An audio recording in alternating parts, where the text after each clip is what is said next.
And lo and behold, we move in, just a few months later, all of a sudden, the trees all started coming down. We didn't really know what was happening.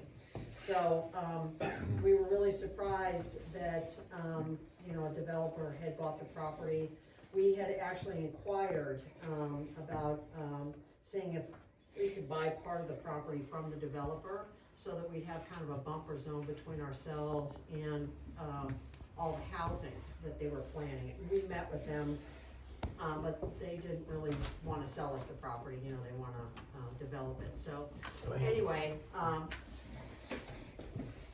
Loveday Springs is the name of the property, and this was, the main stopover, for the stagecoach between Sevierville and Knoxville. So it has a pretty big historic, background to it. There's some things that are still original, from when it was a stagecoach, the spring box outside of the bridge, and there's a bell out there that they used to ring. Anyway, so it's a pretty cool property, and we've been blessed enough to, you know, get this property, and we've been restoring it, and we like to have everybody from the community come and enjoy the property with us.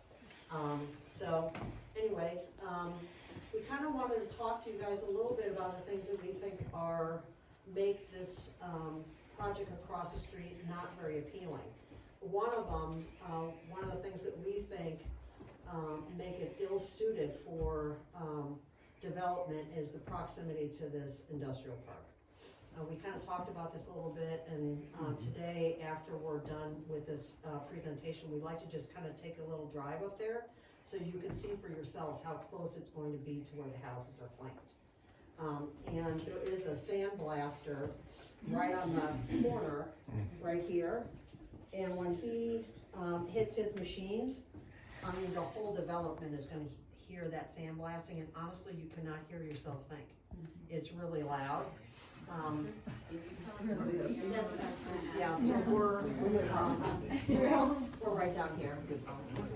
And they're actually planning their entrance to be almost right across the street from, our driveway. And this is the church over here. And, I mean, some kind of highlights for this, property is this, we're lucky enough to have Brad, as, you know, one of our members, one of the key members of our group.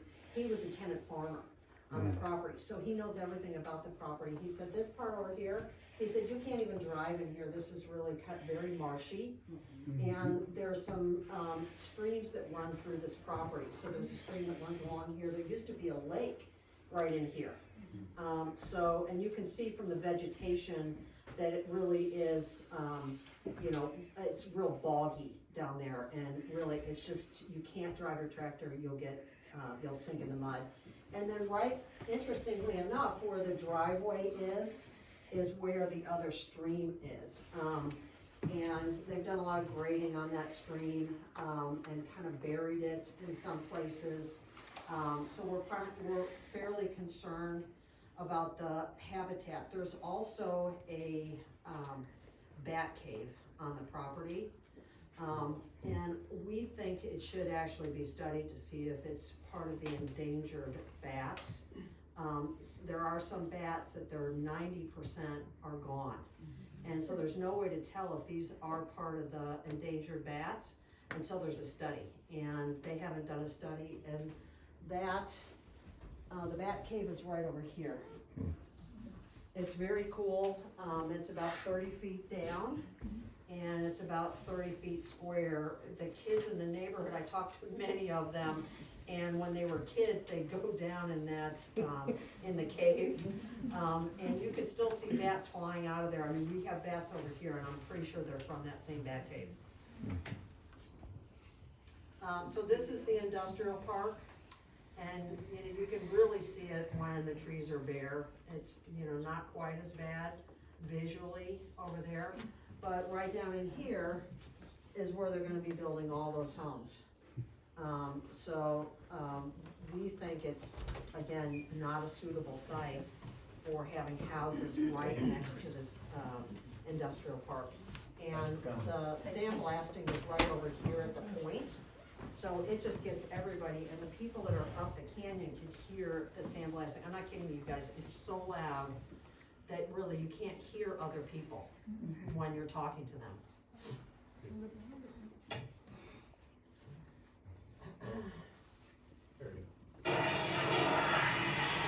This is the sound of the sandblasting from the road up the hill.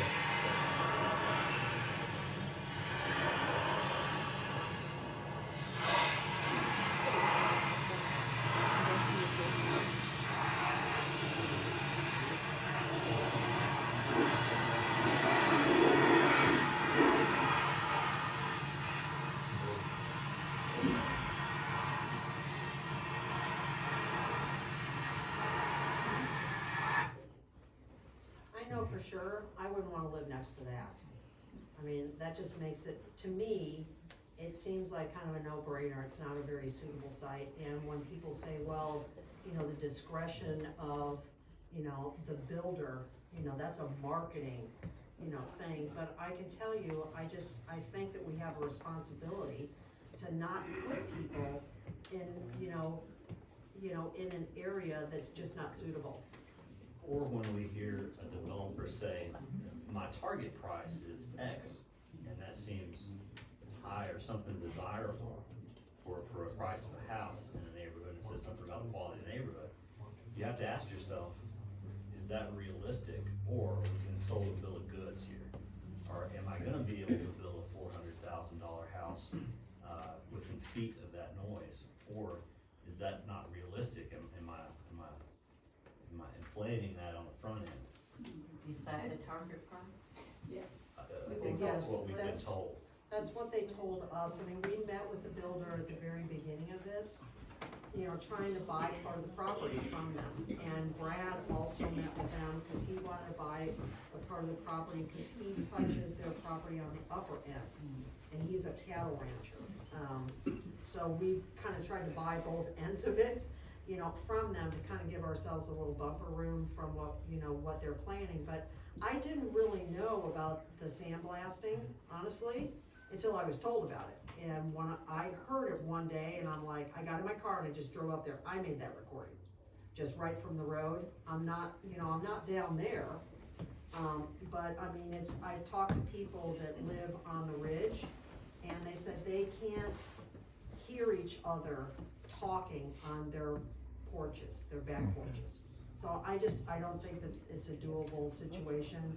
And where they wanna put the road, so this creek runs all the way from the top of the property, all the way right here to the bottom of the property, and that's where they want their road to go. They really want this, in my opinion, to just go away. Because they've driven over this, they filled this in, they graded all around this, but this, you know, this stream feeds right across here and right into our creek in the back. So is there any requirement legally or ethically for them to disclose for potential buyers about sandblasting? That would be right next to them? But potentially, maybe save your questions till the end. Okay. Anyway, so, I mean, part of the reason we bought this property really was, the property across the street was as beautiful as this is. They've taken down about 4,000, you know, trees, and it was just teeming with wildlife. And now, I mean, there is still some wildlife over there, but really the birds are all gone. And, you know, well, in talking with them, we said, you know, we would landscape this front part for you. If you don't wanna sell it to us, let us landscape it to make it nice for the community. And, but you gotta leave some of the trees. We can't landscape without the trees, guys. And they said no, you know, so down the trees all came. I mean, really, there's 1/10 of the trees that were here were left. And when you use a bulldozer to knock trees down, one of the things that happens is it hurts the roots of the other trees, and so they come down too. So many trees that they left have already come down because their root system has been harmed by, they didn't cut the trees down, they bulldozed them down. So, So, to to follow up on that, and some of the pictures that you saw around this channel, this water channel, the developer told county officials and state officials that they were engaged in logging operation when they started clearing the land. We all know that's not true, but the state Department of Environment and Conservation has now issued a notice of violation for the work that's been done on this property. And they have, I think, 30, maybe inside of 30 days now to respond to that and get a permit for what we all know is the plan here. What the permit should have been gotten before they applied for, before they did any of this work. But now there's a notice of violation for the work that has been done. And now they gotta apply for a permit and go through that process. Well, you know, our background is landscape, you know, Margie